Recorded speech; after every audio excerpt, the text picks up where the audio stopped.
up soon.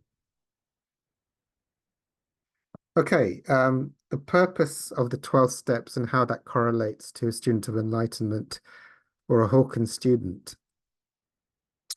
Well, for me, the 12 steps is not geared for people usually who want enlightenment. They usually like, if you're joining a fellowship for alcohol, for example, a 12-step fellowship, you just want to be free of alcohol and stop killing yourself with alcohol and having the pain of alcohol, and you want to do sufficient spiritual work with a sponsor and 12-step program to stop that unhealthy habit. So that for me is that for me would be what people usually come in. But if you take some of the lines in the big book, which I think is from the source, because Bill had the white light experience and he was really inspired spiritually for the text. I can take it from my own experience. I know he was.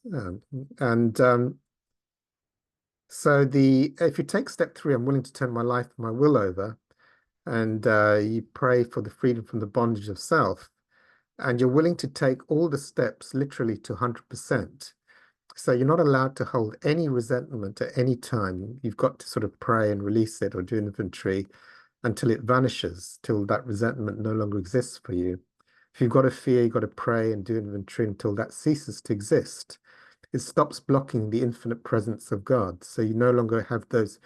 A resentment is a repeating thought. You just can't stop thinking of this negative grievance thought throughout the day, or a fear thought throughout the day, or an addictive thought throughout the day. So if you use the 12 steps and you pray and meditate to get that presence free of these fear thoughts, these resentment thoughts, these craving thoughts, so that you have constant conscious contact with God throughout the day, then you'd be doing enlightenment. So you're not doing it to just still be in your head. You do it so all resentments and you have an attitude of patience, tolerance, and love towards yourself, all human beings, and God at all times, which then disappears the very foundation of the ego. So that's how you do it for enlightenment. So you're doing step 3 and step 11, 100%. Most people aren't willing to do that in a 12-step fellowship, because they'll do a little bit of inventory and prayer and then watch TV and eat donuts most of the day, which is fine, no problem, but it won't take you to enlightenment. So that's how I do it. So, am I willing to go to any lengths?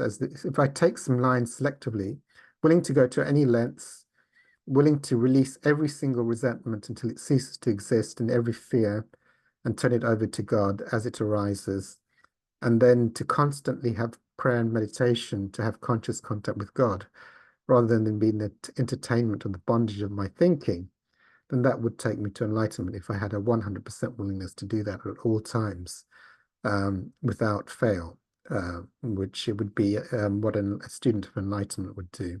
So prayer and meditation, no resentments, no fears, no thoughts, constant prayer and meditation, that will take you to enlightenment. But you have to have the willingness to do that. Okay, so I'll stop there. Okay, stop.